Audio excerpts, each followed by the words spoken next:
Bonjour à toutes et à tous. Aujourd'hui, nous allons faire quelque chose d'amusant, une somme, mais une somme qui revient au début.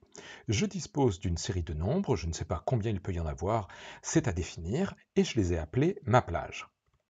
Ce que je voudrais, c'est qu'on me dise à partir du combientième il faut les additionner et combien on en prend. Ici, par exemple, si on commence au huitième, ça va faire celui-là et celui-là, mais comme il m'en faudrait 4, il faut que la somme revienne au début et prendre les suivants. On appellera cela une somme cyclique puisque ici, vous le voyez, si on a pris le huitième et le neuvième, il faut que ça recommence comme dans un cercle, comme dans un cycle, au début. Alors vous me direz, mais à quoi cela peut-il servir? Eh bien, les nombres qu'on peut avoir, ça pourrait être des places par exemple dans différents transports, et quand on a utilisé une certaine partie, il faut qu'on recommence au début. Ça pourrait être des kilomètres pour des étapes, peu importe à quelle étape les gens commencent, on sait que quand ils auront fini, il faudra recommencer au début. Et ça pourrait être bien sûr des temps, par exemple, pour la production de machines. Si les produits sont utilisés sur telle ou telle durée, il faut ensuite qu'on reprenne la série au début. Dans cette vidéo, vous allez pouvoir découvrir ou réapprendre les formules somme, index, séquence et bien sûr la formule mode qui est la formule cyclique par excellence. Vous aurez compris que si on sait à l'avance quels sont les éléments de mappage et combien il y en a, au lieu de faire une formule compliquée, on n'a qu'à dupliquer à la fin la liste et recommencer peut-être une, deux ou trois fois, de manière à être tranquille quand on va vouloir faire notre calcul, ce sera beaucoup plus simple. Bien sûr, le cas qui nous intéresse, c'est le cas où on ne sait pas encore combien il y aura d'éléments, ni lesquels ils seront. Si je veux savoir quel est le nombre qui se trouve en huitième position, je peux faire la formule index. Je vais prendre toute ma plage, évidemment, elle a un nom, je l'ai appelée ma plage, et ensuite on va mettre l'élément que l'on cherche, ici le huitième. J'appuie sur Entrée, et bien sûr, ça me dit qu'il y a 40 en huitième position. Ce qui est extraordinaire, c'est que index peut prendre plusieurs éléments au lieu d'en prendre qu'un seul. À la place de prendre que le 8, je peux lui dire dis-moi tout ce qu'il y a à ces différentes positions. La 8, la 9 et on recommence au début, la 1 et la 2. Quand j'appuie sur Entrée, j'obtiens bien les bonnes réponses, c'est-à-dire les derniers chiffres, et on recommence, on a les premiers.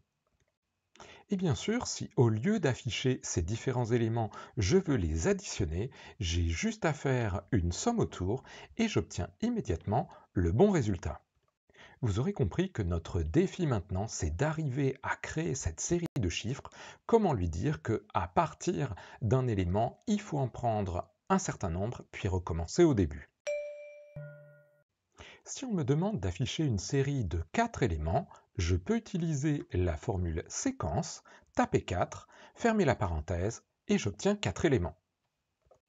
Si au lieu d'avoir les éléments chacun sur sa propre ligne, je les veux chacun sur leur colonne, je peux tout simplement enlever ce que j'ai mis, je ne mets rien dans la partie en ligne et je vais mettre mon 4 après le point virgule. Lorsque j'appuie sur Entrée, j'ai les éléments chacun sur sa propre colonne.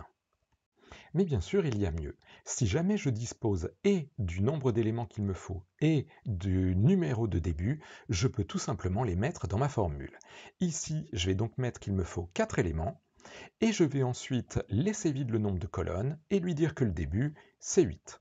Lorsque j'appuie sur Entrée, j'obtiens bien 4 éléments à partir du huitième. Vous aurez compris, maintenant il faut trouver une solution pour lui dire je voudrais qu'on reparte au début. Je vous ai mis en dessous des chiffres le numéro de leur position dans la liste. Observez ce qui se passe si je prends la position numéro 1 et que je mets 3 juste après et que je ferme la parenthèse. J'obtiens rien de spécial, j'obtiens 1. Si je l'étire, j'obtiens 2. Par contre, quand j'arrive à 3, j'obtiens 0. Et quand je suis à 4, je repars à 1. Le 2, et ensuite bien sûr notre 0, et ensuite le 1, et ensuite le 2, et ensuite le 0, et ça continuera ainsi de suite. La formule mode est-elle miraculeuse? Eh bien pas du tout, je vous explique. Ce qu'elle affiche, c'est le reste d'une division. Voyons ici. Si je divise 1 par 3, il y a 0 fois 3, et il reste combien? Il reste 1.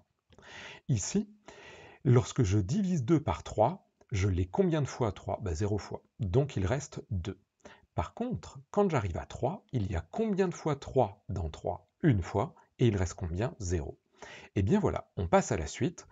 Lorsque je divise 4 par 3, il y a une fois 3 et il reste combien? 1. Et donc ça redémarre à 0 et vous allez pouvoir avoir ici quelque chose de cyclique lorsque vous étirez une formule mode.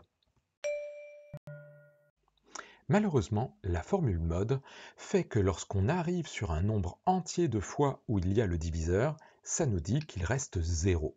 Or moi, lorsque je vais me servir de cette formule dans index, j'ai besoin d'avoir ce qu'il y a une certaine position et index me dira à la position 0, il n'y a rien, c'est une erreur, elle ne va pas s'en sortir.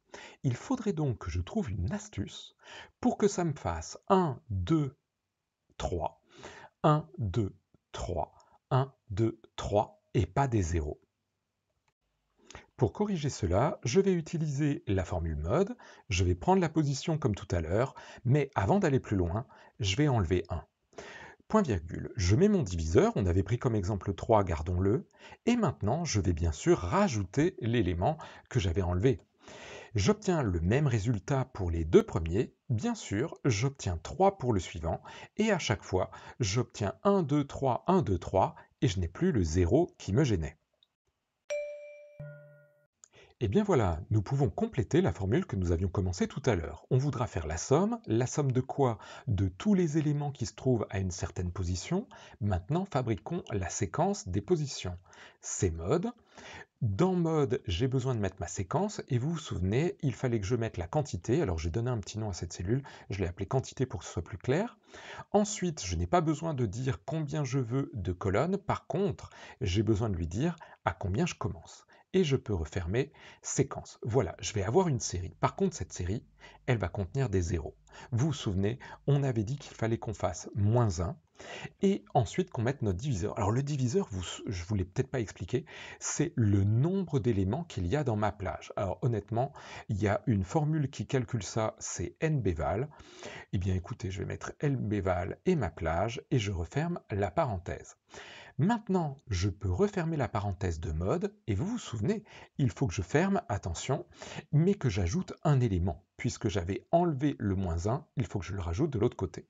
Maintenant, je peux fermer les parenthèses, la parenthèse de index et la parenthèse de somme. Et évidemment, ça me donne le bon résultat. Et vous pouvez tester. Si jamais je commence à 7 et que j'en prends 4, ça va prendre tous ces éléments-là et le premier, et vous voyez que la somme, alors c'est un peu petit, mais c'est bien 125. Vous avez compris qu'ici, nous avions utilisé index avec non pas un élément, mais une série d'éléments. C'est ce qu'on appelle la version matricielle, et ce sont des nouveaux fonctionnements qui sont apparus assez récemment dans Office 365. Je suis très impatient de vous montrer en détail comment cela fonctionne. À très bientôt, bonne continuation, au revoir.